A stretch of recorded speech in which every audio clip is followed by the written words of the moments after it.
오늘 우리에게 주시는 하나님의 말씀은 레위기 18장 1절에서 18절까지입니다.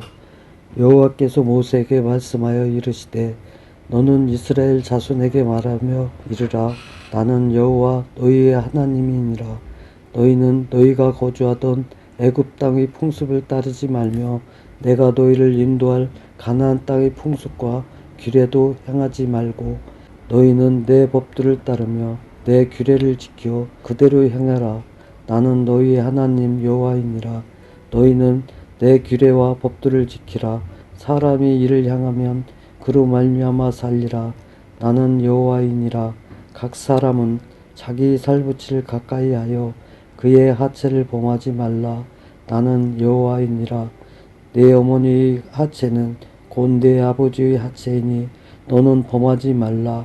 그는 내 어머니인즉 너는 그의 하체를 범하지 말지니라. 너는 내 아버지 아내의 하체를 범하지 말라. 이는 내 아버지의 하체니라. 너는 내 자매 곧 내 아버지의 딸이나 내 어머니의 딸이나 집에서나 다른 곳에서 출생하였음을 막론하고 그들의 하체를 범하지 말지니라. 내 손녀나 내 외손녀의 하체를 범하지 말라. 이는 내 하체니라. 내 아버지의 아내가 내 아버지에게 낳은 딸은 내 누이니 너는 그의 하체를 범하지 말지니라. 너는 내 고모의 하체를 범하지 말라. 그는 내 아버지의 살붙이니라. 너는 내 이모의 하체를 범하지 말라. 그는 내 어머니의 살붙이니라. 너는 내 아버지 형제의 아내를 가까이하여 그의 하체를 범하지 말라. 그는 내 성문이라. 너는 내 며느리의 하체를 범하지 말라. 그는 내 아들의 아내이니 그의 하체를 범하지 말지니라. 너는 내 형제의 아내를 하체를 범하지 말라. 이는 내 형제의 하체이니라. 너는 여인과 그 여인의 딸의 하체를 아울러 범하지 말며 또 그 여인의 손녀나 외손녀를 아울러 데려다가 그의 하체를 범하지 말라. 그들은 그의 살붙이니 이는 악행이니라. 너는 아내가 생중할 동안에 그의 자매를 데려다가 그의 하체를 범하여 그로 질투하게 하지 말지니라. 아멘. 레위기 18장은 성윤리에 관한 것입니다. 오늘 본문은 가족과 친족 관계의 성윤리를 다루는데요. 성경에 기록하기에 너무 반인륜적인 범죄들입니다. 1절에서 6절까지만 기록해도 충분한 지침이 될 것 같은데 읽기조차 불편한 근친상간의 범죄들을 왜 이렇게 자세하게 다룰까 싶습니다. 오늘날 우리에게는 읽는 것조차 불편한 범죄인데요. 3절은 이렇게 말합니다. 너희는 너희가 거주하던 애굽 땅의 풍속을 따르지 말며 내가 너희를 인도할 가나안 땅의 풍속과 규례도 행하지 말고 하나님께서 애굽과 가나안의 풍속과 규례를 따라 살지 말라고 하십니다. 도대체 애굽과 가나안의 성윤리가 어떠했길래 이런 말씀을 하신 걸까요? 고대 근동의 신전에는 남창과 여창이 있었습니다. 그들과의 성관계는 종교의식 중의 일부였는데요. 딸과 손녀가 아내의 형제들이 성창일 수 있습니다. 남창일 경우 풍요와 다산을 빌러온 사람이 어머니와 누이, 이모와 고모, 남자 형제의 아내일 수도 있었겠지요. 그들이 믿는 신들이 저급하고 음란했습니다. 애굽의 신들 중 호루스는 자기 어머니와 성관계를 가졌습니다. 그들을 믿는 애굽의 왕족들이 친족끼리 결혼하는 것이 보편화되었던 때가 있는 것은 놀랍지 않습니다. 가나안의 신들은 한수를 더 뜹니다.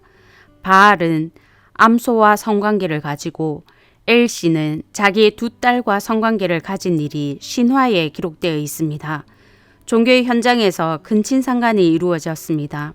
종교의 이름으로 성윤리가 타락하고 타락한 성윤리가 죄의식 없이 대중화되고 문화와 규례가 되었습니다. 하나님은 이스라엘 백성들에게 그들이 익숙한 타락한 문화가 아니라 하나님의 규례와 법도를 따르라고 말씀하십니다. 이유가 무엇일까요? 이스라엘 백성은 거룩한 하나님의 백성이기 때문입니다. 나는 여호와니라는 말씀이 레위기 18장에 6번 나옵니다. 이스라엘 백성과 언약을 맺으신 분은 하나님이십니다. 하나님께서 굳이 타락한 애굽 땅에서 애굽의 가나안 버전인 타락한 가나안 땅으로 이스라엘을 옮기신 이유가 무엇일까요? 약속하신 대로 땅을 주시기 위해서일까요? 레위기 11장 45절입니다.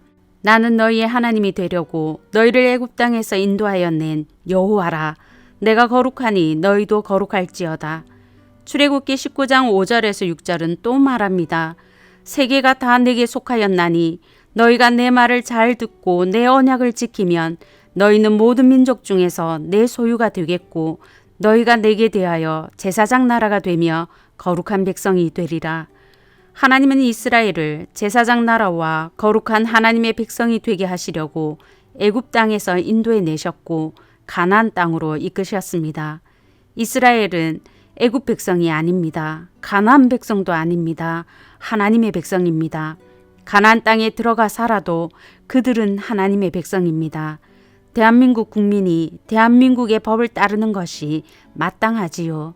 하나님의 백성이 하나님의 규례와 법도를 따르는 것은 마땅한데요. 문제는 그들은 타락한 애굽의 성문화에 익숙하다는 것입니다. 지금 이스라엘 백성은 애굽을 나와서 가나안에 들어가기 전입니다. 레위기가 주어진 때는 성막이 완성되었던 출애굽한 지 제2년 첫째 달 초하루와 민수기 말씀이 주어졌던 출애굽한 지 제2년 둘째 달 초하루 사이입니다. 출애굽하고 겨우 2년이 지났습니다. 이스라엘 백성들이 애굽에서 산 세월은 400년이 넘습니다. 대를 이어서 익숙한 문화는 타락한 애굽의 성문화입니다. 그들이 들어가 살 가나안 땅도 타락한 곳입니다. 그 타락한 곳에서 하나님의 백성답게 거룩하게 살려면 애굽과 가나안의 문화와 규례를 따라 살아서는 안 되겠지요. 이스라엘 백성들은 타락한 성윤리가 팽배한 가나안 땅 한가운데서 그들과는 다른 삶을 살아야 했습니다. 우리도 마찬가지입니다. 로마서 12장 2절은 말합니다. 너희는 이 세대를 본받지 말고 오직 마음을 새롭게 함으로 변화를 받아 하나님의 선하시고 기뻐하시고 온전한 뜻이 무엇인지 분별하도록 하라. 성도 여러분, 성도는 오직 하나님의 규례와 법도에 순종하며 사는 것이 마땅한 사람들입니다. 세상의 문화와 풍조를 멀리하고 세상과는 근본적으로 차원이 다른 하나님의 규례를 지키며 사는 거룩한 하나님의 백성, 서문의 성도님들 되시길 바랍니다. 개인의 성윤리는 사생활인 것 같은데 왜 이렇게 세밀하게 규범을 주시는 걸까요? 성도의 모든 삶은 창조주 하나님의 주권 아래에 있기 때문입니다. 개인의 성윤리는 개인의 사생활이요 가장 은밀한 영역인 것 같은데 하나님께서 세밀하게 사례들을 열거하시면서 규례와 법도를 주십니다. 하나님은 성도의 종교적인 삶에서만 주인이 아니라 모든 삶의 주인이시기 때문입니다. 성도의 모든 삶이 하나님의 주권 아래에 있기 때문입니다. 하나님이 주신 성윤리의 원칙은 6절인데요. 함께 읽겠습니다. 각 사람은 자기의 살부치를 가까이 하여 그의 하체를 범하지 말라. 나는 여호와이니라. 각 사람은 살부치의 하체를 범하면 안 된다는 것이 원칙입니다. 이때 각 사람은 모든 사람을 가리킵니다. 이스라엘 백성과 이스라엘 가운데 거하는 거류민뿐만 아니라 사람이라면 이 기준대로 살아야 한다고 말씀합니다. 하나님이 모든 사람에게 동일한 기준을 요구하실 수 있는 이유는 무엇입니까? 하나님이 사람을 창조하셨기 때문입니다. 하나님께서 근친상간을 금지하는 것도 창조 질서에 근거하고 있습니다. 창세기 2장 24절입니다. 이러므로 남자가 부모를 떠나 그의 아내와 합하여 둘이 한 몸을 이룰지로다. 부부는 결혼으로 한 몸이 되었습니다. 그래서 어머니의 하체를 범하는 것은 아버지의 하체를 범하는 것입니다. 천지를 창조하실 때부터 주신 규정이기에 모든 사람이 따라야 할 규례요 법도입니다. 전도서 12장 13절은 말합니다. 하나님을 경외하고 그의 명령들을 지킬지어다. 이것이 모든 사람의 본분이니라. 하나님의 명령을 지키는 것은 사람의 본분이라고 말합니다. 성도 여러분, 나를 지으신 하나님은 나의 모든 삶의 주인 되신 하나님이십니다. 나의 가장 은밀하고 가장 사적인 영역에서도 하나님의 말씀을 따라 삶으로 하나님의 주권을 실천적으로 인정하시는 저와 성도님들 되시길 바랍니다. 하나님이 주신 규례와 법도를 지킬 때 주신 약속은 무엇입니까? 5절입니다. 너희는 내 규례와 법도를 지키라. 사람이 이를 행하면 그로 말미암아 살리라. 나는 여호와이니라. 하나님의 규례와 법도를 지키기만 하면 살리라고 약속하십니다. 생명을 얻게 될 것이라는 약속인데요. 하나님께서 규례와 법도를 주신 것은 가나안 땅에서 하나님의 백성답게 살도록 주신 율법이지요. 그러니 하나님의 규례와 법도를 지키기만 하면 생명을 얻는다는 말씀은 건강, 자손의 축복, 번영을 누리는 행복한 삶을 보장하는 말입니다. 하나님의 언약 백성으로서 약속의 땅 가나안에서 풍성한 삶을 살게 해주겠다는 약속입니다. 그야말로 사람의 생사화복은 하나님께 달려 있음을 말하는데요. 말씀을 지키는 개인만 사는 것이 아닙니다. 가정이 삽니다. 하나님이 세워주신 가정이기에 하나님이 주신 질서를 지킬 때 가정이 살고 가정이 행복할 수 있습니다. 하나님이 주신 규례를 지키지 않으면 가정이 설 수 없고 행복할 수 없겠지요. 이스라엘 역사가 보여줍니다. 야곱은 라반의 계략 때문에 18절을 어겼습니다. 본인은 아니었지만 자매인 레아와 라헬을 아내로 맞이하게 되는데요. 그 결과 레아와 라헬은 평생 질투와 시기로 힘들었습니다. 부모 세대의 질투와 불행으로 끝나지 않았습니다. 자녀들의 시기와 질투로 이어졌습니다. 요셉은 형제들의 질투로 애굽의 종으로 팔려가게 되었습니다. 아버지 야곱은 아들을 잃은 슬픔에 가슴에는 커다란 대못이 박혔습니다. 형제들은 죄악된 비밀을 끌어안은 채 평생 아버지 앞에서 떳떳하지 못했습니다. 다윗의 아들 암논은 구절을 어기지요. 이복누이인 다말을 범하는데요.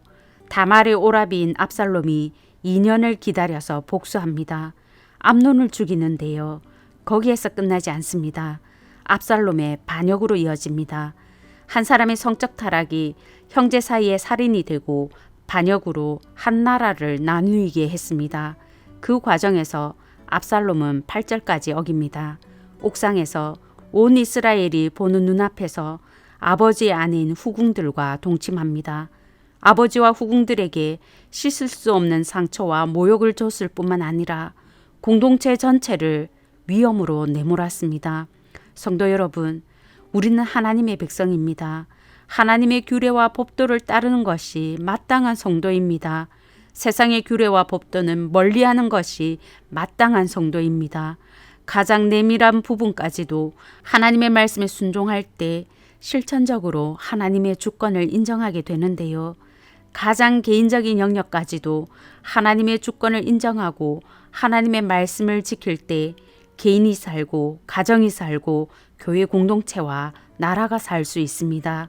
나는 나조차 살릴 힘이 없지만 하나님이 살 것이라고 약속하셨습니다.